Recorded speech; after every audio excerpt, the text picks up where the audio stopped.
خدا کا فضل سب پر ہے، سو خدا کے مطابق خدا ایک یا دوسری نسل یا مرد یا عورت کے درمیان فرق نہیں رکھتا۔ یعنی خدا کے مطابق خدا ایک یا دوسری نسل میں یا مرد اور عورت کے درمیان تفریق نہیں کرتا، صحیح، یا کسی مذہب کے درمیان تفریق نہیں کرتا، بلکہ خدا محض فضل اور مسیح کو نجات دہندہ بالکل قبول کرنے کی بنیاد پر سب کو خوش آمدید کہتا ہے۔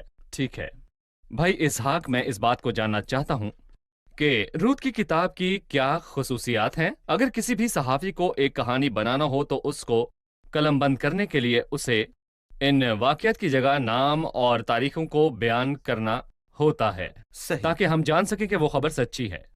روت کا مصنف ان واقعات کو کیسے قلم بند کرتا ہے تاکہ وہ بتا سکے کہ یہ واقعات سچے ہیں؟ ہم آیت میں بڑے واضح طور پر پڑھتے ہیں کہ یہ کب ہوا، اور انہی ایام میں جب قاضی انصاف کیا کرتے تھے، جو اس سے پچھلی کتاب میں ہے، اور پھر وہ ان جگہوں کا بیان کرتا ہے۔ ایسا ہوا کہ اس سرزمین پر کال پڑا جو بیت الہم ہے، اور یہودا کے بیت الہم کا ایک مرد اپنی بیوی اور 2 بیٹوں کو لے کر چلا کے مواب کے ملک میں جا کر بسے۔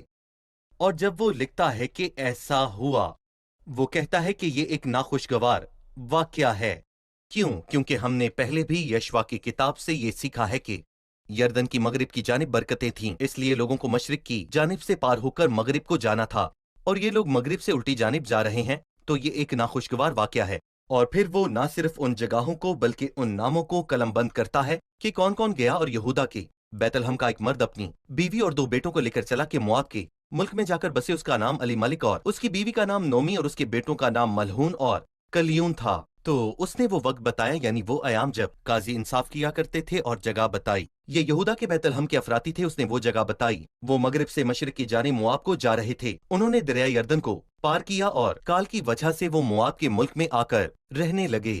تو ناموں اور جگہوں اور وقت اور تاریخوں کے ذکر سے یہ یقین دہانی ہوتی ہے کہ یہ ایک تصوراتی قصہ نہیں بلکہ ایک سچی کہانی ہے۔ جی، سچی کہانی ہے۔ بھائی محب، بائبل میں لکھا ہے، اور انہی ایام میں جب قاضی انصاف کیا کرتے تھے۔ قاضی کے انصاف کے ایام اور روت کی کتاب کے واقعات میں کیا رابطہ ہے؟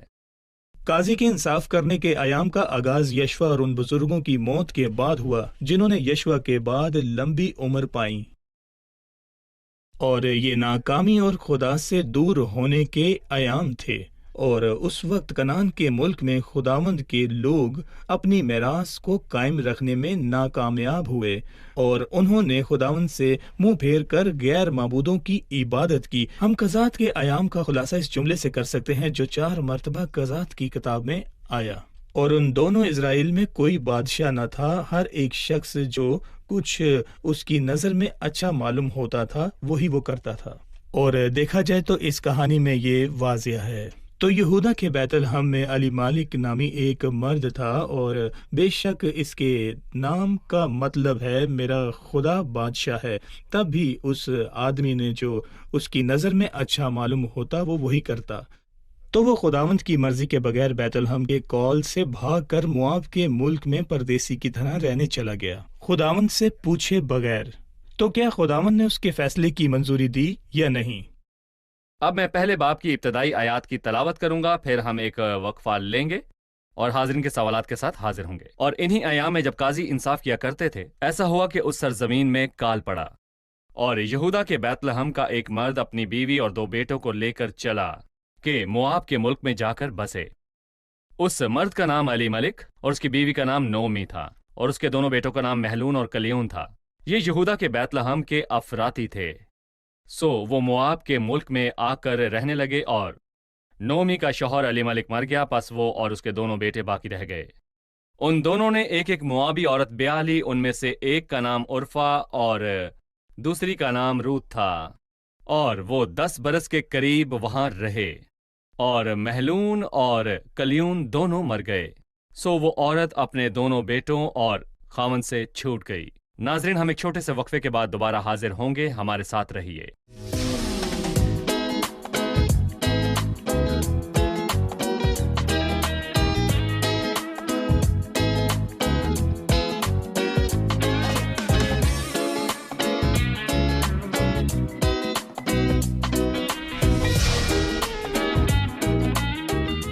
خوش آمدید۔ آئیے چلتے ہیں اپنے مہمانوں کی طرف اور جانتے ہیں ان کا سوال۔ جی، کس کا سوال ہے؟ پوچھئے۔ ہم ان جگہوں اور ان کے ناموں کا مطلب جاننا چاہیں گے جہاں یہ سب کچھ ہوا۔ جی، بائبل مقدس میں ہر جگہ اور ہر نام کے معنی موجود ہیں، تو ان جگہوں کے ناموں کا کیا مطلب ہے؟ دیکھیں، میں کہوں گا کہ یہ نام بہت اہم تھے۔ یہ بیت الحم سے آئے تھے، جس کا مطلب روٹی کا گھر یا اطمینان کا گھر تھا۔ وہ مواب کی طرف جا رہے تھے، اور مواب کی جگہ ہمیں ایک بھیانک گناہ کی یاد دلاتی ہے کہ پیدائش کی کتاب میں سدوم کی آگ کے بعد لوط کی بیٹیاں اپنے باپ سے ہم آغوش ہوئیں۔ وہ افراطی تھے، اور افراد کا مطلب زرخیز اور کثرت ہے۔ اور میں کہوں گا کہ یہودا کے معنی ہے شکر گزاری یا تمجید۔ اور یہ عجیب بات ہے کہ لوگ ان شاندار جگہوں کو چھوڑ کر، روٹی، اطمینان، کثرت، شکر گزاری اور تمجید کو چھوڑ کر مواب یعنی متاثرہ جگہ پر چلے گئے۔ لیکن افسوس کہ یہ یقیناً ناخوشگوار واقعہ ہے، اور یہ ان ایام میں پیش آیا جب قاضی انصاف کرتے تھے اور جس کا جو جی چاہتا وہ کرتا۔ صحیح۔ بھائی محیب، یقیناً بائبل مقدس میں ناموں کی اہمیت کا مطلب ہے۔ مجھے اس کہانی کے کردار اور ان کے ناموں کا مطلب بتائیں، اور ہم ان سے سبق کیسے سیکھ سکتے ہیں۔ اس خاندان کا سربراہ اور اس مرد کا نام علی ملک ہے۔ دراصل اس کا نام بہت اچھا تھا، اور جیسا میں نے اس کے نام کا مطلب بتایا ہے کہ میرا خدا بادشاہ ہے، اور اس کی بیوی کا نام نعمی ہے، جس کا مطلب ہے شادمانی یا عزیز۔ دراصل اس کا نام بہت اچھا تھا، اور اس کے معنی ہے میرا خدا بادشاہ ہے۔ پر افسوس یہ آدم اپنے نام کے مطلب کے مطابق عمل نہیں کرتا۔ یہ واضح ہے کہ جب اس کے 2 بچے ہوئے تو اس کی روحانی حالت بہت کمزور تھی، سو اس نے پہلے کا نام محلون یعنی بیمار یا کمزور رکھا، اور دوسرے کا نام کلیون رکھا، جس کا مطلب نقصان ہے۔ تو کیا خداوند ہمیں اولاد اس لیے دیتا ہے کہ اس کی تربیت کمزوری یا بیماری یا نقصان میں کریں؟ یہ اس کی روحانی حالت اور نظریے کو ظاہر کرتا ہے۔ اس کا نظریہ یہ نہیں تھا کہ اس کے بچے بابرکت اور پھلدار اور کامیاب ہوں۔ اس نے اپنے بیٹوں کو یہ نام دیے۔ ہم روت کی کہانی میں اور بھی نام دیکھ سکتے ہیں۔ روت کے معنی اس کا چوپان ہے، اور اس کا مطلب آسودہ اور خوش بھی ہو سکتا ہے۔ عرفہ کے معنی گلا تھا، اور مرضی اور خود مختاری اس میں واضح تھی، اور اس پوری کہانی کا ہیرو اور شروع سے لے کر آخر تک اس کا اہم کردار بوائز ہے، جس کے متعلق ہم دوسرے باب میں پڑھتے ہیں۔ بھائی محیب، کیا آپ ناموں کے مطلب سے ناظرین کو یہ پیغام دے سکتے ہیں کہ وہ بائبل میں موجود ان ناموں کے مطلب میں چھپی دولت کو ڈھونڈ کر ان سے کیسے فائدہ اٹھا سکیں؟ در حقیقت خداوند کے کلام میں کچھ بھی بے معنی نہیں ہے، اور یہ باتیں ہم نے خود اس متاثر کن شخصیت سے سیکھی ہیں۔ پالوس رسول ناموں کا ترجمہ کر کے ان سے سبق نکالتا تھا۔ مثال کے طور پر جب وہ ملک صدوق کی بات کرتا ہے، اس نے بتایا کہ ملک صدوق کا مطلب ہے راست بازی کا بادشاہ۔ سالم کے بادشاہ کا مطلب امن کا بادشاہ ہے، وہ اس کا ترجمہ کرتا ہے راست بازی کا بادشاہ، اور پھر سالم کا بادشاہ اس کا مطلب امن کا بادشاہ ہے۔ آپ نام کے مطلب سے ایک اہم سبق سیکھ سکتے ہیں کہ راست بازی میں امن ملتا ہے، اور راست بازی کے سوا امن نہیں ہے، اور یہ کہ مسیح راست بازی کا بادشاہ ہے۔ اور آپ دیکھیں کہ جب راست بازی حکمرانی کرتی ہے تو امن حکمرانی کرتا ہے۔ یہی چیز ہم اپنی کہانی اور ناموں کے معنی میں دیکھتے ہیں۔ صحیح۔ عزیز ناظرین، ہم اس پروگرام میں بہت سادہ تعلیم پیش کرتے ہیں، اور میں جانتا ہوں کہ اگر آپ گہرا مطالعہ کریں تو آپ بہت سی برکات پائیں گے۔ اس لیے میں چاہوں گا کہ آپ بائبل اور ان کے ناموں کے مطلب کو اور جگہوں کے ناموں کو نظر انداز نہ کریں، اور اگر کوئی بات آپ کی سمجھ سے بالاتر ہو اور آپ کے لیے بہت مشکل ہو تو آپ ہم سے ضرور رابطہ کریں۔ خدا ان کے فضل سے ہم اس کا جواب آپ کو ضرور دیں گے۔ ابھی ہم وقفہ لیں گے، اور وقفے کے بعد مہمانوں کے سوالات کے ساتھ واپس آئیں گے۔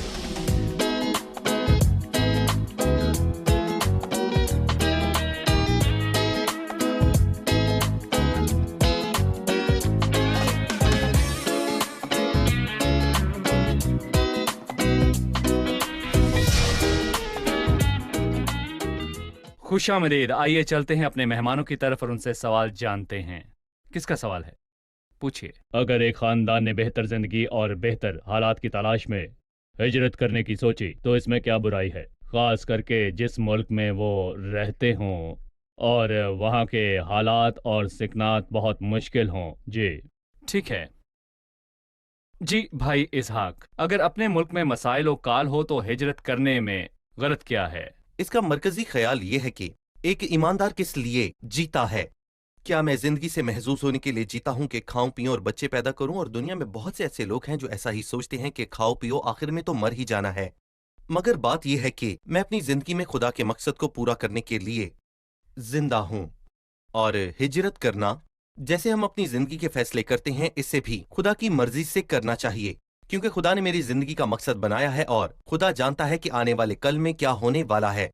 اور جیسا بھائی نے ہمیں سکھایا کہ یہ خدا کی طرف سے اس کے لوگوں کو تربیت دینے کے لیے تھا، انہیں پوچھنا چاہیے تھا کہ تو ہماری تربیت کیوں کرتا ہے؟ کیونکہ یہ کال ان کی تربیت کے لیے تھا۔ بائبل میں شاید 13 مرتبہ کال کا ذکر ہوا ہے، اور کبھی کبھی جب ابراہم مصر کو گیا تو یہ غلط تھا، اور آپ کے بھی غلط تجربات ہو سکتے ہیں، یا ایسے واقعات ہوں گے جو بتاتے ہیں کہ کال پڑھتے ہی ملک کو چھوڑ دو۔ اور پھر ایک اہم چیز ہے، کون کہتا ہے کہ مجھے اپنی زندگی کے قدم اٹھانے اور فیصلہ لینے کے لیے معمول سے چلنا ہوگا؟ میں بتانا چاہوں گا کہ ابراہم نے ملک کو چھوڑا اور اس نے عجیب ہجرت کی۔ کسدیوں کے اور میں ایک شخص آرام سے بیٹھا تھا، وہ بزرگ تھا اور اس وقت اس کی کوئی اولاد بھی نہیں تھی۔ خدا نکلنے کو کہتا ہے، پر کیوں؟ مجھے اپنے باپ اور بیوی کے ساتھ رہنے دیں، سب ٹھیک ہے۔ اور وہ اسے کہتا ہے تو اس ملک میں جا جو میں تجھے دوں گا۔ عجیب بات ہے، جب خدا ان کا جلال اس پر ظاہر ہوا تو اس نے کہا کہ میں تیرے کہنے کے مطابق چلوں گا۔ خدا کی مرضی یہ ہے کہ ہم سفر سے پہلے سفر کو ڈھونڈیں، اور خدا چاہتا ہے کہ میں اس کے ساتھ چلوں۔ پر اگر بیت الحم میں کال ہے اور خدا وہاں موجود ہے تو میں اسے چھوڑ نہیں سکتا۔ مواب میں روٹی ہے پر خدا وہاں نہیں ہے، اس لیے وہاں نہیں بسنا چاہیے۔ اور میں اپنے دیکھنے والوں سے یہ کہنا چاہوں گا کہ جب بھی ہم فیصلے لیں انہیں معیاری منطق کے مطابق ہی نہ لیں، بلکہ مجھے خدا سے پوچھنا ہے اور بائبل پڑھنی ہے، کیونکہ یہ لفظ صرف عارضی سطح پر نہیں بلکہ روحانی سطح پر ہیں۔ اور روحانی سطح پر بیت الحم میں ایک جگہ ہے جہاں خداوند چاہتا ہے کہ لوگ کھانا ڈھونڈیں، جہاں سب خداوند کے نام سے ہو اور خداوند ان کے بیچ موجود ہو اور کوئی برکت نہ ہو۔ تو اس کا مطلب یہ نہیں کہ میں چھوڑ کر مواب چلا جاؤں، بلکہ مجھے اپنے بھائیوں کے ساتھ مل کر خداوند کے آگے جھکنا چاہیے اور پوچھنا چاہیے ایسا کیوں ہے۔ مگر دنیا میں سب سے آسان کام بے ساختہ رد عمل ہے، اور یہ نہ بائبل کے مطابق ہے اور نہ ہی مسیح کے، اور نہ ہی ان اسباق سے جو ہم خداوند کے کلام سے سیکھتے ہیں۔ تو آپ مجھے خدا کی مرضی سے الگ ہو کر کسی بھی فیصلے کو لینے کی مشکلات کے بارے میں بتا رہے ہیں۔ بالکل، یہ خدا کی مرضی ہو سکتی ہے کہ جب تک وہ میرے ساتھ ہے میں اسی جگہ پر رہوں۔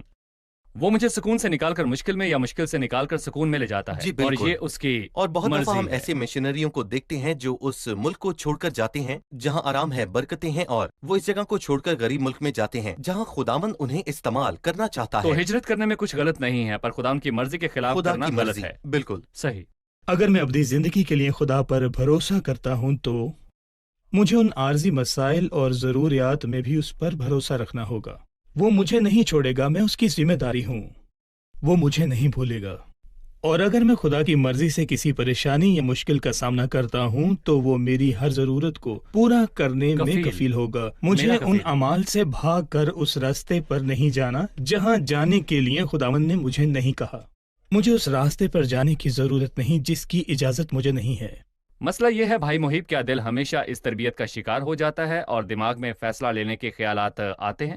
داؤد نے اپنے دل میں کہا اور سوچا کہ ساؤل کی وجہ سے اسے خطرے کا سامنا ہے، تو اس نے کہا میں بھاگ جاؤں۔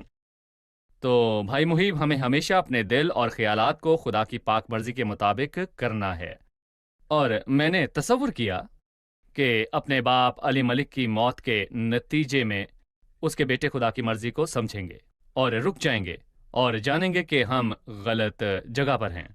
پر انہوں نے اس کے بعد کیا کیا؟ دراصل یہ ہمیں متوجہ کرتا ہے کہ علی ملک اور نعومی کے تمام منصوبے ناکام ہوئے۔ اسے امید تھی کہ جب وہ مواب کے خوبصورت ملک جائیں گے تو ان کی زندگی خوشگوار ہوگی اور ان کے بچے اس خوبصورت ملک کی خوبصورت جگہوں سے لطف اٹھائیں گے۔ پر موت نے ان کی ساری امیدوں پر پانی پھیر دیا۔ وہ کال سے بھاگا اور وہ اطمینان کے ملک میں جا کر مرا۔ غور کریں کہ وہ کال سے بھاگا اور اطمینان کے ملک میں مر گیا، کیونکہ صرف آدمی روٹی ہی سے جیتا نہ رہے گا بلکہ ہر بات جو خدا کے منہ سے نکلتی ہے۔ خداوند نے ہاتھ بڑھایا اور علی ملک مر گیا۔ علی ملک مر گیا، اور بے شک اس کے بیٹوں کو اور ان کی ماں کو اس کی قیمت کو دوبارہ سوچنا اور حساب کرنا چاہیے، پر ایسا کرنے کی بجائے انہوں نے موابی عورتوں سے شادی کر لی۔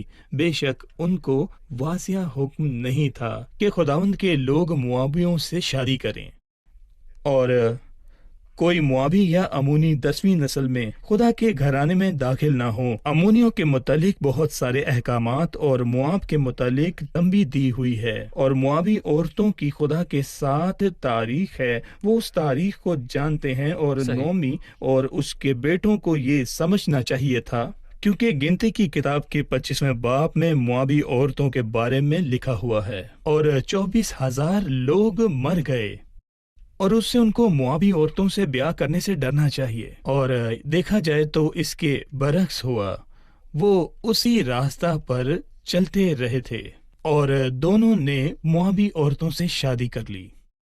بھائی اسحاق، کیا ان کے باپ علی ملک کی موت کے بعد خون بہنا بند ہوا؟ علی ملک کی موت کے بعد؟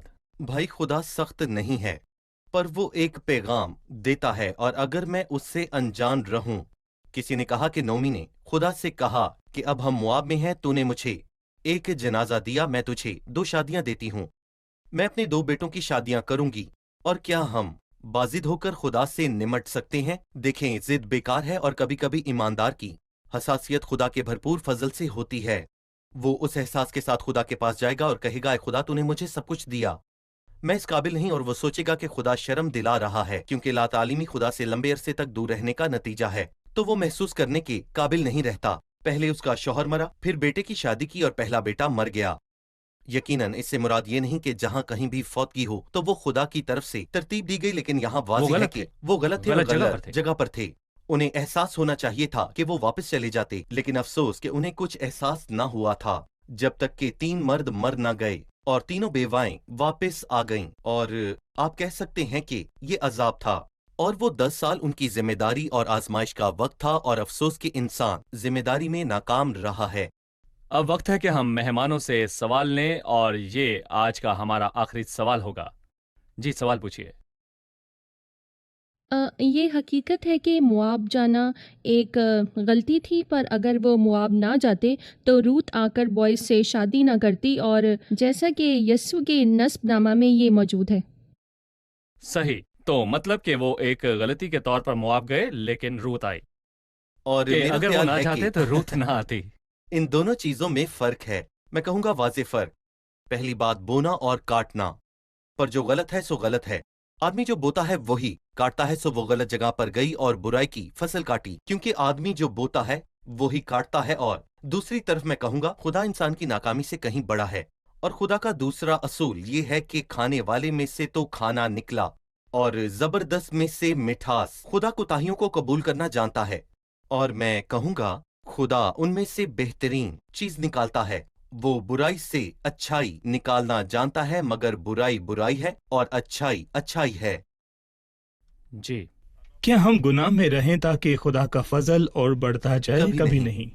یہ سچ ہے کہ جہاں گناہ زیادہ ہوا وہاں فضل اس سے بھی نہایت زیادہ ہوا ہے، پر یہ ہمارے گناہ میں رہنے یا کچھ غلط کرنے کا جواز نہیں، کیونکہ خداوند غلط میں برکت سے اور برائی میں اچھائی نکال لیتا ہے۔ اور ہمیں یہ یاد ہونا چاہیے کہ جب سمسون تمنت میں ایک فلسطی عورت سے بیاہ کرنے کو جا رہا تھا تو ایک جوان شیر اس کے آگے آ کر گرجنے لگا۔ یہ سچ ہے کہ شیر کے پنجر میں شہد تھا، پر یہ اس بات کا جواز نہیں کہ میں ایسے غلط راستہ پر چلوں جہاں شیر ہو اور جانے سے خبردار کیا ہو۔ اگر خداوند ایک مرتبہ شیر کے پنجر سے شہد نکال سکتا ہے تو اس کا مطلب یہ نہیں کہ میں ہر مرتبہ غلط راستہ پر چلوں اور توقع کروں کہ خداوند اپنے فضل میں بڑھائے گا اور اس میں سے کچھ اچھا نکلے گا۔ میں آج کی شاندار گفتگو کے لیے آپ کا بہت مشکور ہوں، اور میرا ایمان ہے کہ ہمارے ناظرین بھی اس سے اتنا ہی محظوظ ہوئے ہوں گے جتنا میں ہوا ہوں۔ اگلی قسط میں ہم اپنی گفتگو کو جاری رکھیں گے۔ شکریہ۔ میں مہمانوں کا بھی شکر گزار ہوں۔ اگلی قسط میں آپ سے بھی ملاقات ہوگی۔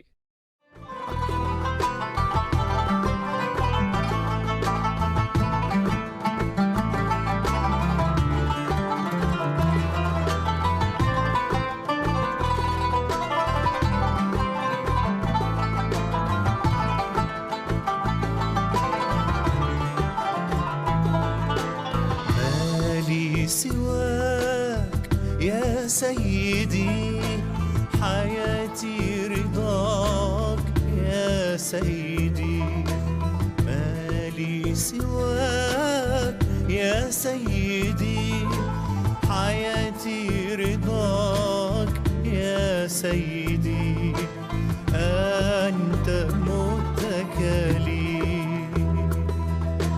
تطمئن نفسي حلو ما أشهاك يا سيدي نفسي لا تسلك يا سيدي حلو ما أشهاك يا سيدي نفسي لا تسلك يا سيدي تفرح قلبي أنرت لي دربي حينما ألقاك يا سيدي عذب ما أحلاك يا سيدي حينما ألقاك يا سيدي عذب ما أحلاك يا سيدي تبدد همي تفرج عني.